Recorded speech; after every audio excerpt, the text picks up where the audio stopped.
ಸತ್ಯದಿಂದ ಜೀವನ ನಡೆಸಿದ ಶ್ರೀರಾಮಚಂದ್ರ 14 ವರ್ಷ ವನವಾಸ ಅನುಭವಿಸಿದ. ಸತ್ಯದ ಸಾಮ್ರಾಜ್ಯ ನಡೆಸಿ ಸತ್ಯ ಹರಿಶ್ಚಂದ್ರ ಆಗಲು ಹೊರಟ ರಾಮಚಂದ್ರನ ಧರ್ಮದ ಕೋಟೆ ಈ ಉಗ್ರನೆಂಬ ಭಯಾನಕ ಕೆಂಗಣ್ಣಿಗೆ ಸುಟ್ಟು ಭಸ್ಮವಾಯಿತು. ಹೇ ರಾಮಚಂದ್ರ, ನನ್ನ ವಿರುದ್ಧ ರಾಜಕೀಯ ಯುದ್ಧಕ್ಕೆ ನಿಂತು ಮಾಡಿಕೊಂಡೆ ಹೆಂಡತಿಯನ್ನು ಕಳೆದುಕೊಂಡೆ. ನಿನ್ನ ಸೊಕ್ಕಿನ ತಮ್ಮ ಬ್ರಹ್ಮನನ್ನು ಮನೆಯಿಂದ ಒದ್ದು ಹೊರ ಹಾಕಿಸಿದೆ. ಇಲ್ಲಿ ಉಳಿದಿರುವುದು ನೀವು 3 ಜನ ಅಣ್ಣ ತಮ್ಮಂದಿರಿಗೆ ನರಕದ ದಾರಿ ನಾ ತೋರಿಸುವೆ. ಓಹೋ, ನನ್ನ ಕನಸಿನ ಕನ್ಯಾ ಕಾವೇರಿ ನನ್ನನ್ನು ಎಡಬಿಡದೆ ಕಾಡುತ್ತಿರುವಲ್ಲ. ನನ್ನ ಮನದಲ್ಲಿ ಕೊಂಗೊಳಿಸುತ್ತಿರುವುದು ಅವಳ ಮೋಹಕ ಮೈಮಾಟ.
ಇವತ್ತು ನಾ ಕಂಡಿದ್ದು ಕನಸೆ.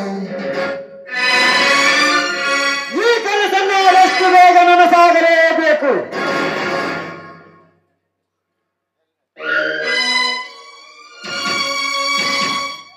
ಓಹೋ, ಆಕಾಶದಲ್ಲಿ ಕಾಣುವ ಕೋಲ್ ಮಿಂಚಿನಂತೆ ಕಣ್ಮುಂದೆ ಬಂದು ಮಾಯವಾಗುವುದೆಲ್ಲ ಮಾಯಾಂಗಿನಿ. ಆಕಾಶದಲ್ಲಿ ಕೋಲ್ಮಿಂಚು ಮಿಂಚಿ ಮರೆಯಾದೊಡನೆ ಸುಟ್ಟು ಭಸ್ಮ ಆಗುತ್ತೆ ಅನ್ನೋದು ಗೊತ್ತಿಲ್ಲ ಅಂತ ಕಾಣುತ್ತೆ. ಸಿಡಿದಿರ ಸಿಡಿಲನ್ನೇ ನನ್ನ ಕಪಿ ಮುಷ್ಟಿಯಲ್ಲಿ ಬಂಧಿಸಿರುವ ಪರಾಕ್ರಮಿ ಗಂಡೆ ಈ ಉಗ್ರಯ್ಯ. ಓಹೋ, ನೀವು ನಮ್ಮೂರಿನ ಶಾಸಕರು ಅಷ್ಟೇ ಅಲ್ಲ, ಅಬಕಾರಿ ಮಂತ್ರಿಗಳು ನನ್ನನ್ನು ತಡೆದು ನಿಲ್ಲಿಸಿದ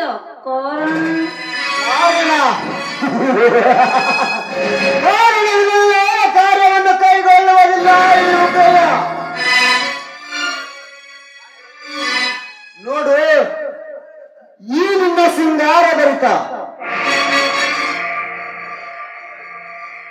ನವಿಲನ ನಡಿಗೆಗೆ ಮಾರಿ ಹೋಗಿ ನಿನ್ನ ಮೇಲಿನ ಹಂಬಲ ಹೆಚ್ಚಾಗಿದೆ. ನಿನ್ನ ವಾರಿಗಣ್ಣಿನ ನೋಟಕ್ಕೆ ಬೆರಗಾಗಿದ್ದೇನೆ. ಬೆಡುವೆಯೇ ನಿನ್ನ ಪ್ರೀತಿ. ನೋಡು, ಮನಸ್ಸಿಗೆ ಲಗಾಮ ಇಲ್ಲ ಅಂದ್ರೆ ಅದು ಗಾಳಿಪಟದ ಲಗಾಮು, ಇಲ್ಲವಾದ್ರೆ ಅದು ಧೂಳಿಪಟದ ಲಗಾಮು. ನೋಡು, ಬರೀ ಕೆಟ್ಟದನ್ನೇ ಯೋಚನೆ ಮಾಡುವ ನಿನ್ನಂತ ದುರ್ಜನದ ಕೆಟ್ಟ ಚಟ, ಆದ್ರೆ ಒಳ್ಳೆದ ಕಡೆ ನಡೆಯೋದು ನನ್ನ ಹಠ. ನೋಡು, ಸುಮ್ನೆ ನನ್ನ ತಂಟೆಗೆ ಬಂದು ಕಟ್ಟಿಕೊಳ್ಳಬೇಡ ನಿನ್ನ ಚಟ. ಯಾಕಂದ್ರೆ ಈ ಗಂಡುಳ್ಳಿ ಕರ್ತಿ ಕಾವೇರಿ ಕೈಯಲ್ಲಿ. ಓಹೋ, ನನ್ನ ವೈರಿಯ ಪಂಜರವಾಗಿ ಸ್ವಚ್ಛಂದವಾಗಿ ಈ ಕಾಡಿನಲ್ಲಿ ಸಂಚರಿಸುವ ಗಿಣಿ ಕಂಡರೆ ನನಗೆ ಬಲು ಚಂದ. ಹೊರಗಿರುವ ನಿನ್ನ ಮೈ ಮಾಟಕ್ಕಿಂತ ಒಳಗಿರುವ ನಿನ್ನ ಮೈ ಮಾಟವೇ ನನಗೆ ಚಂದ. ಅಮೃತ ತುಂಬಿದ ಚಿನ್ನದ ಪಾತ್ರೆಗಿಂತ ಸೇರಿ ತುಂಬಿದ ಮಣ್ಣಿನ ಮಡಿಕೆ ಎಂದರೆ ಇನ್ನೂ ಪರಮಾನಂದ. ಕಾಲೇರಿದ ಕಾಮದಾಹ ತಡೆಯಲ.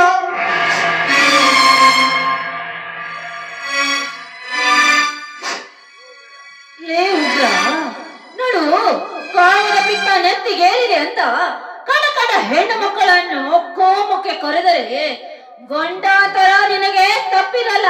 ನೋಡು, ಸುಮ್ನೆ ತಪ್ಪಾಯ್ತತ ಇಲ್ಲಿಂದ ಕಾಲ್ ಕೀಳು. ಇರದಿದ್ದರೆ ಈ ಕಾವೇರಿ ಕೈಯಲ್ಲಿ ನಿನ್ನ ಮರಣ. ಮರಣ ಅದು ಈ ಹಿಂಡು ಉಳಿದ ಗಂಡುಗರಿಯಾದ ಈ ಉಗ್ರಯ್ಯನ ಮರಣ. ಕಾವೇರಿ, ಇಲ್ಲದ ಹರಟೆಯನ್ನು ಬಿಟ್ಟು ನಾಲ್ಕೈದಂತೆ ಕೇಳಿದರೆ ನಿನ್ನ ಕಾಪಾಡುವ ರಾಮನಾಗುವೆ. ನಾ ಹೇಳಿದಂತೆ ಕೇಳಿದರೆ ನಿನ್ನನ್ನು.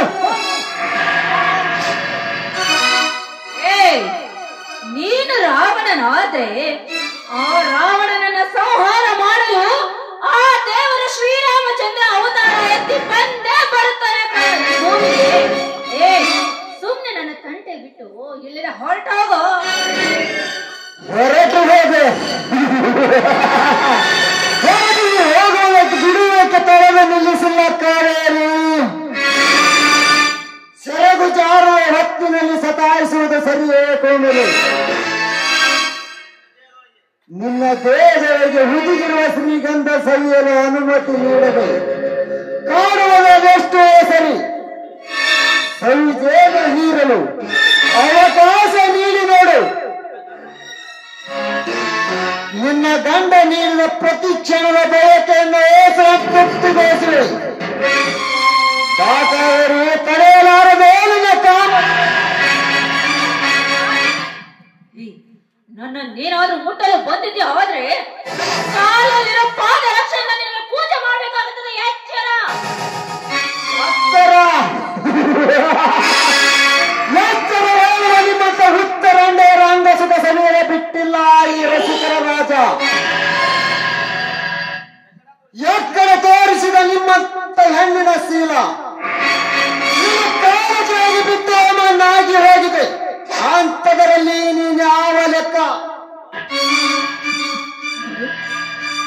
ಕುಲವನ್ನು ಮಣ್ಣು ಮಾಡಲು ಇನ್ನು ಒಂದಡಿ ಮುಂದೆ ಇಟ್ಟಿದ್ದೆ.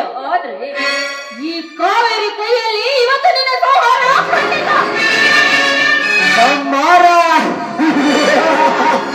ಸಂಹಾರ ಮಾಡುವ ಸುಲ್ತಾನಕ್ಕೆ ನೀನಾದರೆ ನನ್ನ ಸಂಹಾರ ನೀನು ಮಾಡು. ನನ್ನ ಕೈಯಿಂದ ಆದರೆ ನಾನು ನಿನ್ನ ಶೀಲ ಸಮಾಧಿ ಮಾಡುವೆ. ನನ್ನ ಮೀಸು ಕೆಳಗೆ ಬಿಟ್ಟರೆ ನನ್ನಾಗದ ಜಯಮಾನ ನನ್ನದಲ್ಲ. ಬಾರವೇ ಬಿಟ್ಟರ ಪಾತ್ರಗಿತ್ತಿ.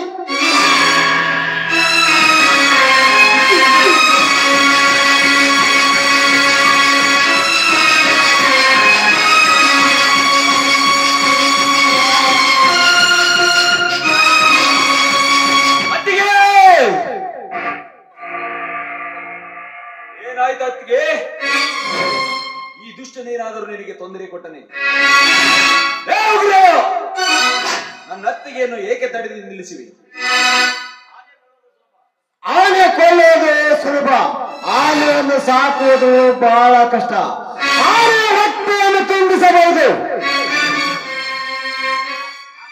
ಕಾಮದ ತೀಟೆ ಹೆಚ್ಚಾದಾಗ ರಸ್ತೆ ಮಧ್ಯದಲ್ಲಾದರೆ ನಿಲ್ಲುತ್ತಾಳೆ. ನಾಯಂತ ಬೀದಿಯಲ್ಲಿ ಆದರೂ ಅಳೆಯುತ್ತಾಳೆ. ಏಕೆ ನಿಲ್ಲಿಸಿದೆ ಎಂದು ನನ್ನನ್ನು ಕೇಳಿದರೆ ನಾನೇನು ಹೇಳಲಿ? ಯಾಕಂದ್ರ ಈಗೆಲ್ಲಿ ಹೋಯ್ತು ನಿನ್ನ ತಾಕತ್ತು? ಯಾಕೆ ನನ್ನ ಮೈದನನ್ನ ಕಂಡಾಕ್ಷಣ ನನ್ನನ್ನು ತಡೆದು ನಿಲ್ಲಿಸಿಲ್ಲ ಅಂತ ಸುಳ್ಳು ಹೇಳ್ತಾ ಇದೆಯಲ್ಲ? ನೀನೆಂತ ಗಂಡ್ಸಿರ್ಬೇಕು? ಗಂಡ್ಸ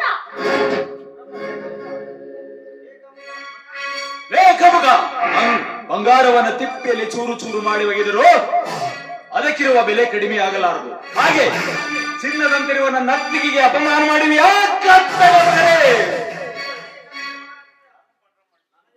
ನನಗೆ ಕತ್ತೆಯ ಮಗನೇ, ನೀವೇನೋ ಬಡಬಿಕಾರ್ಯನ ಮಗನೇ. ಒಳಗಿನ ಒಂದು ಮರಕ್ಕೆ ಬೆಂಕಿ ಹತ್ತಿದರೆ ಇಡೀ ಕಾಡೇ ಸರ್ವನಾಶವಾಗುತ್ತದೆ. ನನಗೆ ಎದುರಾದರೆ ನಿಮ್ಮ ಮನೆತನವೇ ಬೆಂಕಿಗೆ ಆಹುತಿ ಆಗುವುದು ಖಂಡಿತ. 100 ನಾಯಿಗಳು ಪೊಗಳಿದರೂ ಸಿಂಹದ ಗರ್ಜನೆ ಬರಲಾರದು. ನಮ್ಮ ಮನೆತನಕ್ಕೆ ಕೇಡು ಬಗೆಯಲು ಬಂದರೆ ಆಸುವ ರಾಕ್ಷಸರ ಶಿರಚ್ಛೇದನ ಮಾಡುವಂತೆ ಈ ಬ್ರಹ್ಮನೆಂಬ ಬಹದ್ದೂರನ ಕೈಯಲ್ಲಿ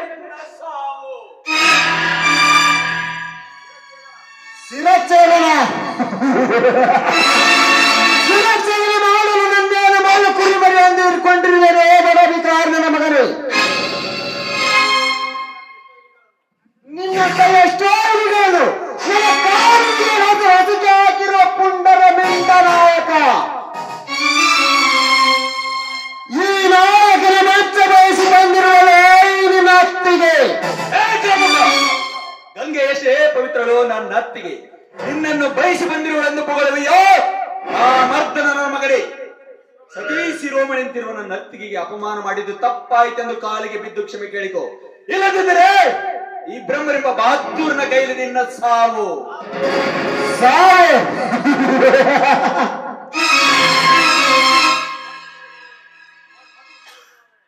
ಮಚ್ಚು ತೋರಿಸಿದೊಡನೆ ಬೆಚ್ಚಿ ಬೀಳುವನಲ್ಲ ಈ ಉಗ್ರಯ್ಯ. ಈ ರಾಜ್ಯಕ್ಕೆ ಮಂತ್ರಿಯಾಗಿ ಮೆರೆಯುವ ನಾನು ಕಂಡವರಿಗೆ ಸಲಗ ಹಾಸುವ ಈ ಸೂರ್ಯ ಕಾಲಿಗೆ ಕ್ಷಮೆ ಕೇಳಬೇಕೆ? ನೋರು ಮಗನೇ, ಏನು ನನ್ನನ್ನ ಸೂಳೆ ಅಂತೀಯ? ಬಾಯಿಂದ ಇಷ್ಟೊಂದು ಹೊಲಸು ಮಾತು ಬರ್ತಾ ಇದೆ ಅಂದ್ರೆ ನಿನ್ನ ತಾಯಿ ಕಂಡ ಕಾಮದವರಿಗೆ ಹೆಚ್ಚಿರಬೇಕೋ ನಿನ್ನ?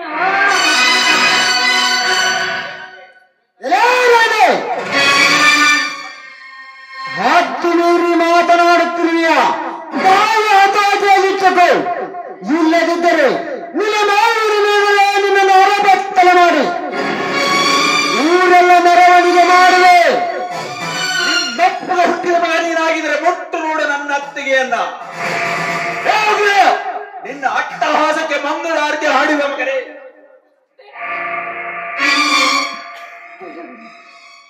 ನೋಡು, ಅಲ್ಪರ ಸಂಘ ಅಭಿಮಾನ ಭಂಗ ಎಂದಂತೆ ಇವನನ್ನ ಕೊಂದು ನಿನ್ನ ಚಾರಿತ್ರಕ್ಕೆ ಕಪ್ಪು ಚುಡಿಕೆ ಇಟ್ಕೋಬೇಡ. ಎಲ್ಲಿಯಾದ್ರೂ ಹೋಗಿ ಬರ್ಕೊಳ್ಳಿಪ್ಪ. ಬೇಸಿಗೆ ತಿನ್ನುವ ಹತ್ತಿ ಹತ್ತಿಗೆ ಇವನು ಅನ್ನ ತಿನ್ನುವನಾಗಿದ್ರೆ ಪರ ಹೆಣ್ಣ ಮಕ್ಕಳಿಗೆ ಗೌರವ ಕೊಡುತ್ತಿದ್ದ. ಹೊಲಸು ತಿನ್ನುವ ಈ ನಾಮರ್ದನ ಮಗನಿಗೆ ಒತ್ತು.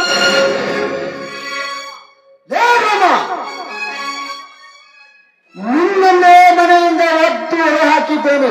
ನನಗೇನು ಬುದ್ಧಿ ಕಲಿಸಿಯೇ? ಇದು ಕಲಿಯುಗ. ಸಕ್ಕರೆ ಇದ್ರೇನೆ ಮನ, ಹಣ ಇದ್ರೇನೆ ಜನ. ಹಣ ಬಲ ಇರುವ ಈ ಜಗತ್ತಿನೇನು ಎದುರು ಹಾಕಿಕೊಂಡಿರುವೆ ಅಂದಾಗ ಇನ್ನು ಮುಂದೆ ನಿಮ್ಮ ಧರ್ಮದ ಮನೆ ನುಚ್ಚು ನೂರಾಗುವುದೇ ಖಂಡಿತ. ಬರುತ್ತೇನೆ.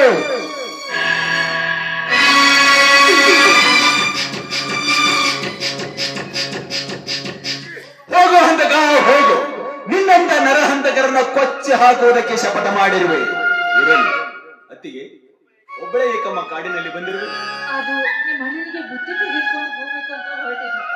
ಆದ್ರೆ ಅಷ್ಟರಲ್ಲಿ ನೀವು ನಡಿರತಿಗೆ, ನಾನು ಮನೆಗೆ ಬರುವ ಸ್ಥಿತಿಯಲ್ಲಿಲ್ಲ. ಆ ಮೋಸದ ಮಾಯಾಂಗಿನಿಯ ಬಲೆಯಲ್ಲಿ ಸಿಕ್ಕಿರುವೆ. ಮೋಸಗಾರನ ಪಟ್ಟ ಕಟ್ಟಿಕೊಂಡು ನಾನು ಹೇಗೆ ಮನೆಗೆ ಬರಲಿ ಅತ್ತಿಗೆ? ನೀವು ನಡಿರಮ್ಮ ಮನೆಗೆ. ನೋಡಪ್ಪ, ಹಾಗೆಲ್ಲ ಮಾತಾಡ. ಎಲ್ಲರೂ ಸೇರಿ ಕುತ್ಕೊಂಡು ವಿಚಾರ ಮಾಡೋಣ. ನಡಿ ಮನೆಗೆ ಬಾ. ಇಲ್ಲ ಅತ್ತಿಗೆ, ನನ್ನ ಮೇಲಿನ ಕಳಂಕ ಕಳೆದುಕೊಂಡು ಆಮೇಲೆ ಮನೆಗೆ ಕಾಲಿಡುವೆ. ನೀವು ನಡಿರತಿಗೆ.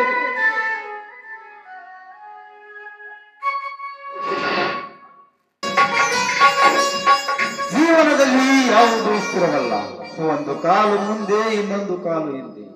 ಮುಂದಿನ ಕಾಲಿಗೆ ಗರ್ವವಿಲ್ಲ, ಹಿಂದಿನ ಕಾಲಿಗೆ ಬೇಸರವಿಲ್ಲ. ಹೇಗೆಂದರೆ ಅವುಗಳಿಗೆ ತಿಳಿದಿದೆ ಕ್ಷಣಾರ್ಧದಲ್ಲಿ ಬದಲಾಗುವುದು ಎಂದು. ಮನುಷ್ಯನ ಜೀವನ ಸ್ಥಿರವಲ್ಲ ಅನ್ನುವುದಕ್ಕೆ ನನ್ನ ಜೀವನವೇ ಸಾಕ್ಷಿ. ಜೇನುಗೂಡಂತಿದ್ದ ನಮ್ಮ ಮನೆ ವಿಧಿಯ ಕ್ರೂರ ದೃಷ್ಟಿಗೆ ಸಿಲುಕಿ ಹಂತ ಹಂತವಾಗಿ ಕುಸಿಯುತ್ತಿದೆ. ಇನ್ನು ಬ್ರಹ್ಮ ಎಲ್ಲಿರುವನು ಏನು? ಇಷ್ಟು ದಿನವಾದರೂ ಮನೆಗೆ ಬಂದಿಲ್ಲ. ಇನ್ನು ನನ್ನ ಎರಡನೆಯ ತಮ್ಮ ಗುರು ತಪ್ಪು ಮಾಡದಿದ್ದರೂ ಜೈಲು ಸೇರುವನು. ಈ ರೀತಿ ನೋವಿನ ಮೇಲೆ ನೋವು ಕೊಟ್ಟರೆ ಹೇಗೆ ಬದುಕಲಿ ತಂದೆ? ನಿನಗೆ ಕರುಣೆ ಎನ್ನುವುದೇ ಇಲ್ಲವೇ?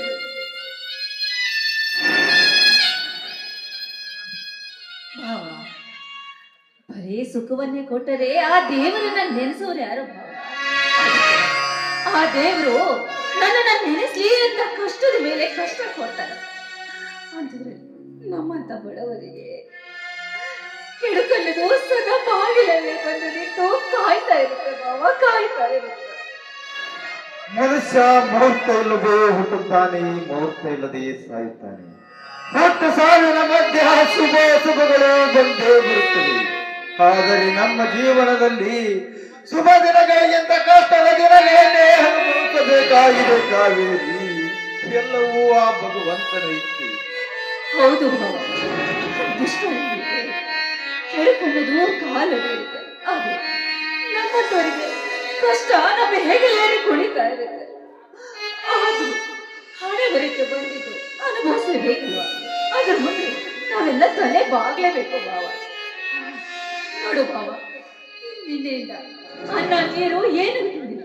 ಸ್ವಲ್ಪ ತಡಿ, ಊಟ ತೆಗೆದುಕೊಂಡು ಬರ್ತೀನಿ. ಊಟ ನೋಡಮ್ಮ, ಹಸಿವೆ ಇಂಗಿ ಹೋಗಿದೆ ನನಗೆ. ಅಯ್ಯೋ, ಹಾಗಂದ್ರೆ ಹೇಗ್ ಭಾವ? ಅನ್ನ ತಿಂದಿದ್ರೆ ಆಯುಷ ಕಡಿಮೆ ಆಗತ್ತಂತೆ. ನೋಡಿ, ಇವತ್ತು ತರ್ತೀನಿ, ಊಟ ಮಾಡಲೇಬೇಕು. ನೀವು ಸ್ವಲ್ಪ ತಡೀರಿ ಭಾವ.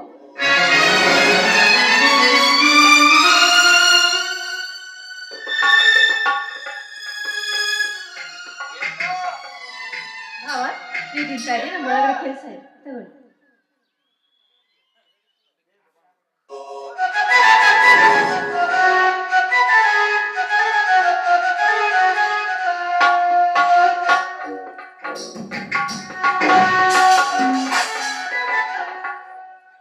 ಇದೇನಮ್ಮ ದೇವಿಕಾ, ಅನ್ನವನ್ನು ಸಾಲಿಂದ ಒದ್ದೆಯಲ್ಲಮ್ಮ.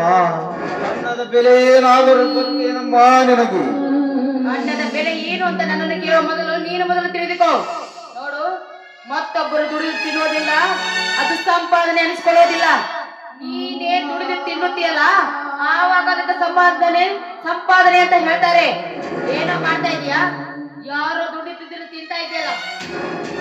ದೇವಿಕಾ, ನಾವೇನು ನೀ ದುಡಿದ ಹಣದಿಂದ ಜೀವನ ನಡೆಸುತ್ತಿರುವಮ್ಮ. ತಾಯಿ ಮಡಿಲಲ್ಲಿ ಮೈ ಹಣ್ಣಾಗುವಂತೆ ಬೆವರು ಸುರಿಸಿ ದುಡಿಯುತ್ತಿರುವೆ. ಗಂಡ ಸತ್ತ ಮುಂಡೆ ಹಾಗೆ ಮನೆಯಲ್ಲಿ ಬಿದ್ದಿದ್ರೆ ತಿನ್ನೋದಕ್ಕೆ ಎಲ್ಲಿಂದ ಬರುತ್ತೆ?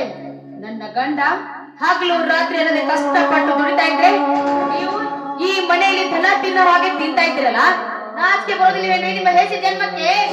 ನಿನ್ನ ಗಂಡ ಆಗುವ ಪೂರ್ವದಲ್ಲಿ ನಾವಿಬ್ಬರು ಒಂದೇ ತಾಯಿ ಗರ್ಭದಲ್ಲಿ ಜನಿಸಿ ಬಂದ ಅಣ್ಣ ತಮ್ಮಿದ್ದರು. ನಮ್ಮಿಬ್ಬರಲ್ಲಿ ಹರಿಯುತ್ತಿರುವುದು ಒಂದೇ ರಕ್ತ. ದೇವಿಕಾ, ಹಿರಿಯರನ್ನ ಪರಿಜ್ಞಾನ ಕೂಡ ಇಲ್ಲದೆ ಬಾಯಿಗೆ ಬಂದಾಗ ಮಾತನಾಡ್ತಿದೆಯಲ್ಲ, ಏನೇ ಆಗಿದೆ ನಿನಗೆ? ಭಾವ, ತಿನ್ನು ಅನ್ನನ ಯಾಕೋ ಈ ರೀತಿ ಚಲಿದೆ? ಅನ್ನ ಉಣ್ಣುವ ಋಣ ನನಗಿದ್ದಂತೆ ಕಾಣುತ್ತಿಲ್ಲ ಕಾವೇರಿ, ಅದಕ್ಕೆ ಅನ್ನ ನೆಲದ ಪಾಲಾಯಿತು. ಭಾವ, ತಿನ್ನೋ ಅನ್ನನ ಈ ರೀತಿ ಭೂಮಿ ಮೇಲೆ ಹರಡಬಾರ್ದು. ದೇವಿಕಾ, ನೀನಾದ್ರೂ ಹೇಳಮ್ಮ, ಏನಾಯ್ತು? ಅದನ್ನು ನೆಲದ ಪಾಲು ಮಾಡಿದ್ದು ನಾನೇ. ದೇವಿಕಾ, ಯಾಕೆ ಅನ್ನನ ನೆಲಪಾಲು ಮಾಡಿದೆ? ನೀನಾಗ್ಲಿ ಅವನಾಗ್ಲಿ ಶ್ರಮ ಪಟ್ಟು ಈ ಮನೆಯಲ್ಲಿ ದುಡಿತಾ ಇಲ್ಲ. ನನ್ನ ಗಂಡ ಹಗಲು ರಾತ್ರಿ ಅನ್ನೋದೇ ಕಷ್ಟಪಟ್ಟ ದುಡಿತಾ ಇದ್ದಾನೆ. ಅದನ್ನು ತಿನ್ನೋದಕ್ಕೆ ಇದೇನು ಜನ್ಮದ ಮನೆಯಲ್ಲ. ನೋಡಿ, ಈ ಮನೆಯಲ್ಲಿ ನಿಮ್ಮಿಬ್ಬರಿಗೂ ಊಟ ಬೇಕು ಅಂದ್ರೆ ನೀವೇ ದುಡಿದು ತಿನ್ನಿ. ನಾವೇನು ನೀ ದುಡಿದ ಹಣದಿಂದ ಜೀವನ ನಡೆಸುತ್ತಲ್ಲಮ್ಮ ದೇವಿಕಾ. ಕಷ್ಟಪಟ್ಟು ದುಡಿದು ಮೈ ಹಣ್ಣಾಗುವಂತೆ ಬೆವರು ಸೂಚಿಸುತ್ತಿರುವೆವು. ಆಹಾಹಾ, ಈ ಭೂಮಿಯಲ್ಲಿ ದುಡೋದಕ್ಕೆ ನಿನಗೆ ಒಡಗು ಕಾಲು ಸಹ ಸಿಕ್ಕಿಲ್ಲ. ನಿನ್ನ ಭೂಮಿ ಬರಡಾಗಿ ಎಷ್ಟು ದಿನ ಆಯ್ತೋ ಏನೋ. ನೀನು ತಿಂತಾ ಇರೋ ಅಣ್ಣ ನನ್ನ ಗಂಡ ದುಡಿದ ಹಣದಿಂದ ತಿಂತಾ ಇದೀಯ. ನಿನ್ನ ಗಂಡ ಆಗುವ ಪೂರ್ವದಲ್ಲಿ ನಾವಿಬ್ಬರು ಒಂದೇ ತಾಯಿ ಗರ್ಭದಲ್ಲಿ ಜನಿಸಿ ಬಂದ ಅಣ್ಣ ತಮ್ಮಂದಿರು. ನಮ್ಮಿಬ್ಬರಲ್ಲಿ ಹರಿಯುತ್ತಿರುವುದು ಒಂದೇ ರಕ್ತ. ಹಾಗಾದ್ರೆ ನನ್ನೇಕೆ ಈ ಮನೆಗೆ ಸೊಸೆಯಾಗಿ ತಂದುಕೊಳ್ಬೇಕಾಗಿತ್ತು? ನಿಮ್ಮ ತಮ್ಮನಿಗೆ ಮದುವೆ ಆದ್ರೂ ಯಾಕೆ ಮಾಡ್ಬೇಕಾಗಿತ್ತು? ನಾನೇನೋ ನನ್ನ ತಮ್ಮನನ್ನು ಮದುವೆ ಮಾಡಿಕೊ ಎಂದು ನಿನ್ನ ಮನೆ ಬಾಗಿಲಿಗೆ ಬಂದಿರಲಿಲ್ಲ. ನೀನೇ ಪ್ರೀತಿಯ ಬಲೆ ಬೀಸಿ ನಮ್ಮೆಲ್ಲರ ಹೃದಯ ಕರಗುವ ನಾಟಕವಾಡಿ ಸಾತ್ವಿಯಂತೆ ಕಣ್ಣೀರು ಸುರಿಸಿ ನೆಲೆಯಾಗಿ ನಿಂತು ಸಮುದ್ರ ನೆಲೆಯಂತೆ ಅಪ್ಪಳಿಸುತ್ತಿರುವೆ. ಇದು ಮೊದಲೇ ಮೌನಗಟ್ಟ ನೀಚ ಮಾಡಿದ್ರೆ ಅಂತ ಗೊತ್ತಿದ್ರೆ ಈ ಮನೆಗೆ ನನ್ನ ಕಾಲ ಹೇಳ್ತಾ ಇರ್ಲಿಲ್ಲ. ನೋಡು, ಈ ಧರ್ಮ ತುಂಬಿದ ಮನೆಗೆ ಇನ್ನೊಂದು ಸಾರಿ ಮನೆ ಆಗ್ತಿದ್ದೆ. ಒಂದು ಸಾರಿ ಯಾಕೆ 10 ಸಾರಿ ಹೇಳ್ತಾ ಇದ್ದೀನಿ, ನೀತಿಗೆಟ್ಟ ಮನೆತನ, ನೀತಿಗೆಟ್ಟ ಮನೆತನ, ನೀತಿಗೆಟ್ಟ ಮನೆತನ. ಎಲ್ಲ ಅರ್ಥ ಆಗ್ತಿತ್ತು. ಆದ್ರೆ ಕತ್ತೆಗೇನೆ ಗೊತ್ತು, ಕಸ್ತೂರಿ ವಾಸ್ತವೆ ಊರು ಬಿಟ್ಟವರಿಗೆ ಏನು ಗೊತ್ತಿಲ್ಲ ಅಂತೆ. ಈ ಧರ್ಮ ತುಂಬಿದ ಮನೆನ ಹಾಳು ಮಾಡೋಕೆ ಬಂದ ಹೆಮ್ಮಾರಿ ನೀನು. ಏನೇ ನೀನು ನನಗೆ ಹೆಮ್ಮಾರಿ ಅಂತೇನೆ?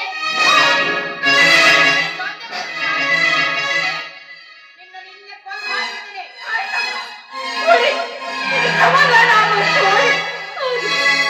ನನಗೆ ಸ್ವಲ್ಪನೂ ಬೇಜಾರಿಲ್ಲ. ಆದ್ರೆ ನನ್ನ ಭಾವನೆಗೆ ಅವಮಾನ ಮಾಡಿದ್ರೆ ಸಹಿಸಿಕೊಳ್ಳೋ ಶಕ್ತಿ ನನಗಿಲ್ಲ. ಹೋಗಲಿ ಬಿಡಮ್ಮ ಕಾವೇರಿ, ನೀನೇಕೆ ಮನಸ್ಸಿಗೆ ಹೆಚ್ಚಿಕೊಳ್ಳುವೆ? ತಮ್ಮನ ಹೆಂಡತಿಯಿಂದ ಅಪಮಾನ ಮಾಡಿಸಿಕೊಳ್ಳುವುದು ನನ್ನ ಹಣೆ ಬರದಲ್ಲಿ ಬರೆದಿದ್ದರೆ ಯಾರೇನು ಮಾಡಲು ಸಾಧ್ಯ? ಇಷ್ಟೆಲ್ಲ ಅವಮಾನವಾದರೂ ನಾನು ಈ ಮನೆಯಲ್ಲಿದ್ದರೆ ನನಗೆ ಮನುಷ್ಯ ಅನ್ನುವುದಿಲ್ಲ. ನಾನು ಈ ಮನೆಯನ್ನು ಬಿಟ್ಟು ಹೋಗುತ್ತೇನೆ ಕಾವೇರಿ. ಆ ದೇವರು ಎಲ್ಲಿಗೆ ದಾರಿ ತೋರಿಸುವನು ಅಲ್ಲಿಗೆ ಹೋಗುವೆ ಕಾವೇರಿ. ನೋಡಿ ಬಾವ, ನೀವೇ ಮನೆ ಹಿರಿಯರು, ನನಗೆ ನಿಲ್ ಕೆಲಸ. ನಾನು ನಿಮ್ ಜೊತೆ ಬೇಡಪ್ಪ, ನೀನು ನನ್ನ ಜೊತೆ ಬಂದರೆ ಇಲ್ಲ ಸಲ್ಲದ ಅಪವಾದ ಹುಟ್ಟಾಕವರು ಈ ಜನ.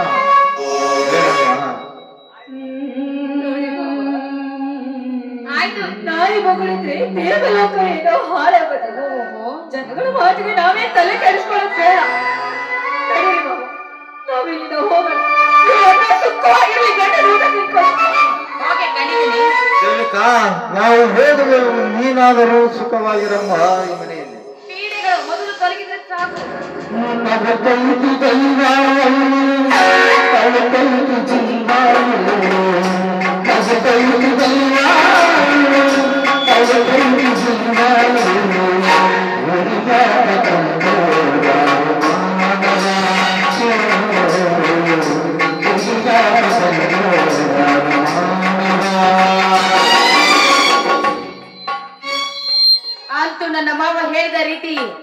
ಧರ್ಮ ತುಂಬಿದ ಮನೆಗೆ ಕರ್ಮದ ಸೊಸೆಯಾಗಿ ನಿಂತೆ. ಎಲ್ರು ಮನೆಯಿಂದ ಆಚೆ ಹೋದ್ರು. ಈ ಮನೆಗೆ ಇನ್ನು ಮುಂದೆ ನಾನೇ ಮಹಾರಾಣಿ, ನಾನೇ ಮಹಾರಾಣಿ, ನಾನೇ ಮಹಾರಾಣಿ.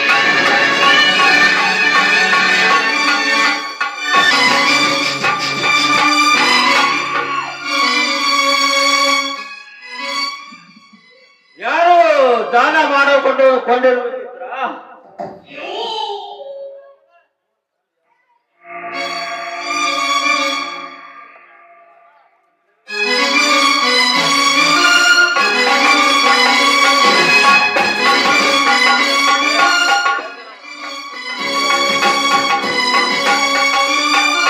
ಯಾರು ದಾನ ಕೊಂಡಿರುವ ಮಿತ್ರ? ಮತ್ತಾರಿಗೆ ದಾನ ಮಾಡಬೇಕು? ಆ ರಾಜ್ಯದ ಮನೆಯನ್ನು ಲಪ್ಪಾಯಿಸಿದಾಯ್ತು. ಇನ್ನು ಮುಂದೆ ನಾವು ಹತ್ತುವುದೇ ರಾಜ್ಯದ ಪಟ್ಟ. ನೀನು ನೇತಾಗಿ ಇರ್ತಿದ್ರೆ ನಾನು ನೇತಾಗಿ ಇರ್ತಿದ್ದೆ. ಬೆಳೆಯಬಹುದಕ್ಕ ಹಾರಾಡಿ ಈಗ ನಮ್ಮ ಮನೆತನದ ಮೇಲೆ ಎದುರು ಮಾಡಿ ಮಕ್ಕಳ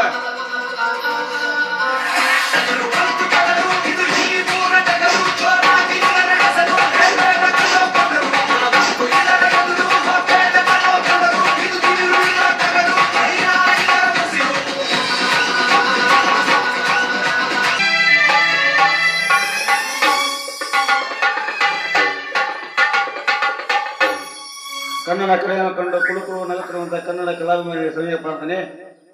ಸಾಕು ಹೊರಕ ನಾಂಡಿ ಅವರಿ ಸುಧಾದೇವಿ ನಿನಗೆ ಆಲೋಚನೆ ಮಾಡ್ಬೋಣ ಅಲ್ಲಿ.